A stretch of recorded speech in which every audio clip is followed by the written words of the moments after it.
So I can tell you're Texas proud. Oh, yeah. And you should be. Beautiful state, beautiful area, a lot of history in that state, and lots of great country music comes out of there. Mm-hmm. So who are some of your big musical influences from the state of Texas, like Pat Green? Happy birthday to Willie Nelson, by the way, today. Happy birthday.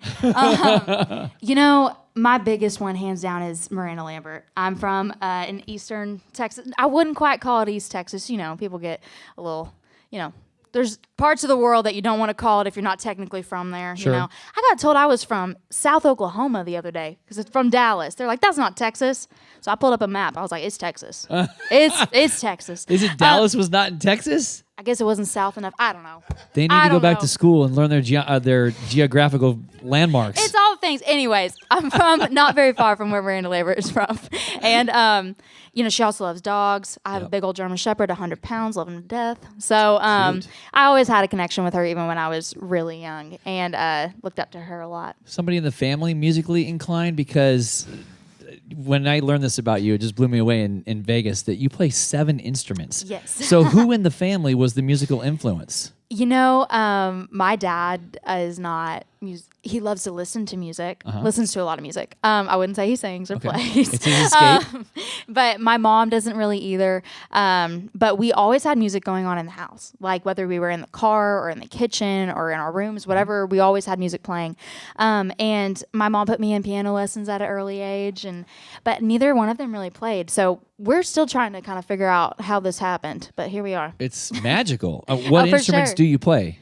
So guitar is definitely my main thing. Yep. I do acoustic and electric, and then I also play drums. I was on the drum line in my high school, snare line.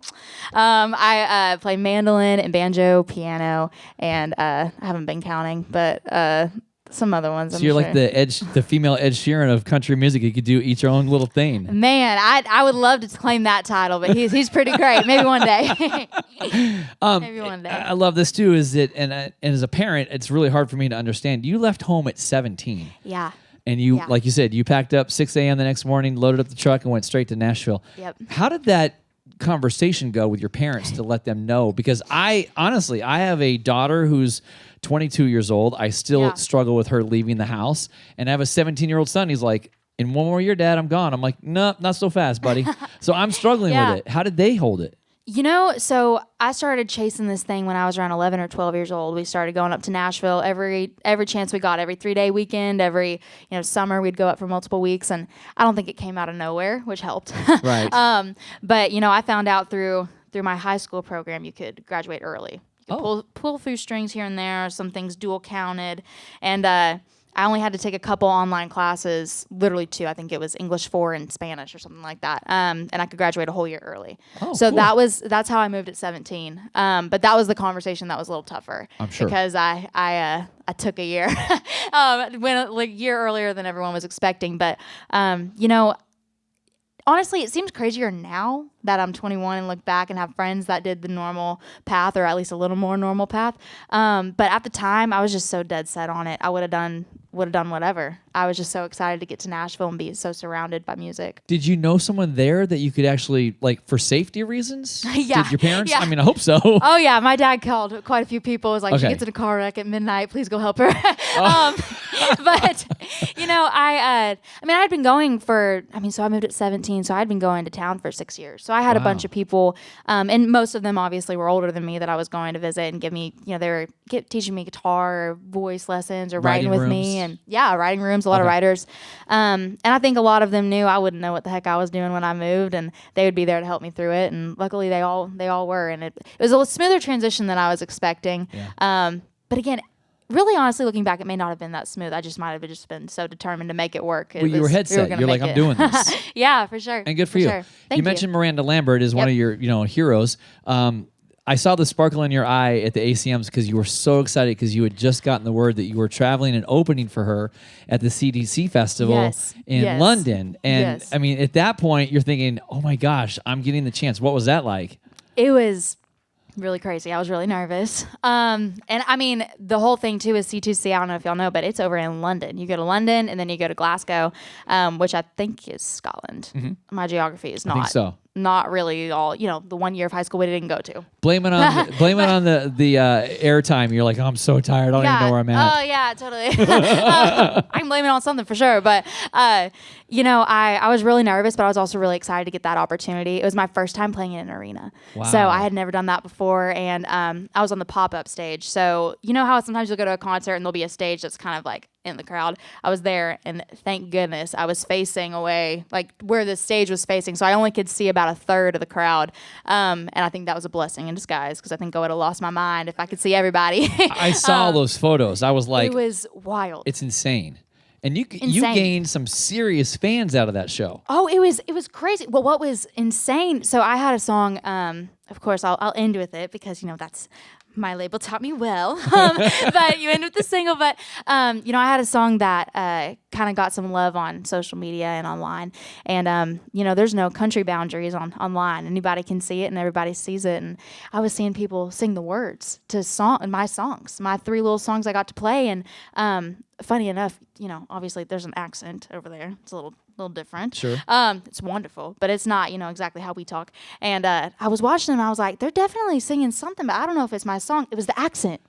But it looked like they were singing completely different words the whole time. Interesting. But it was so cool to have them come up, and they're like, we go 90 down 40. It was so funny. But it was a blast, and it was so cool to then stay and do my set, and then watch Miranda Lambert just kill it, and Kip Moore was there too, and Russell Dickerson. I had a time of my life. But it was really fun to get to be a performer and a fan in the same night. Did you get to like hang out with them afterwards and say hi and shake hands, or did so they I think if it wasn't, the COVID situation, I think we would have gotten to do a little more of it. But I did get to meet Kip Moore, and that was fun. There's a fan in the audience tonight who absolutely loves him.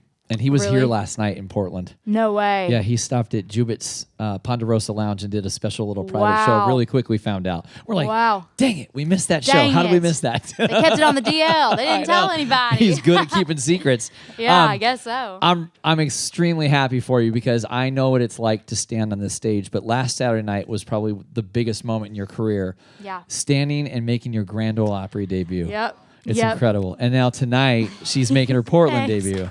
Yeah, thank you. So I was telling him I got the same fake tan on still. It's crazy. From the Opry. Weird. We're mentioning it, and I've got goosebumps because I know what it's like to stand on that stage in that circle. It's, it'll never be unbroken. It's always going to be there. Yeah.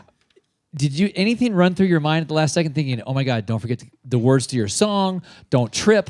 What was the thought right before you started singing?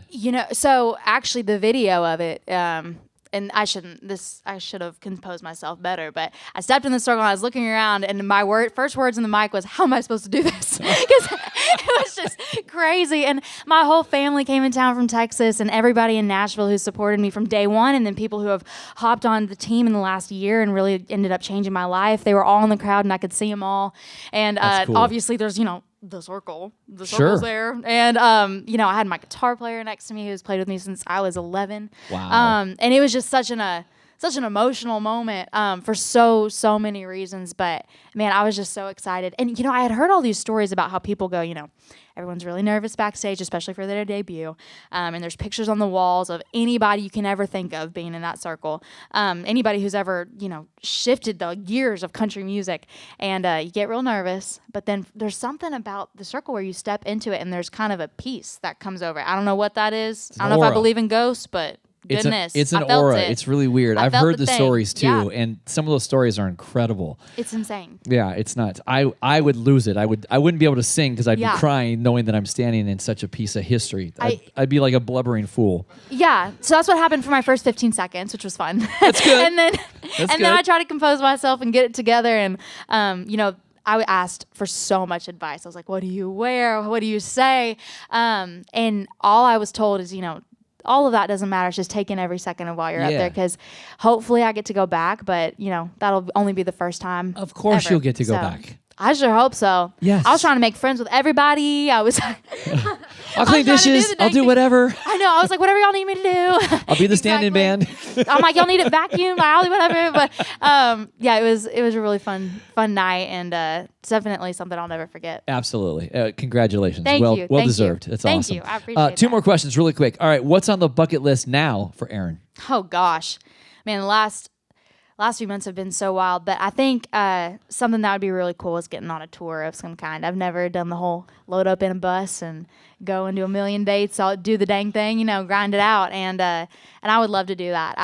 I actually, before the pandemic, I didn't have any music out. So I released my first songs, released an EP, did all these fun things throughout a time where you can't really interact with a lot of people.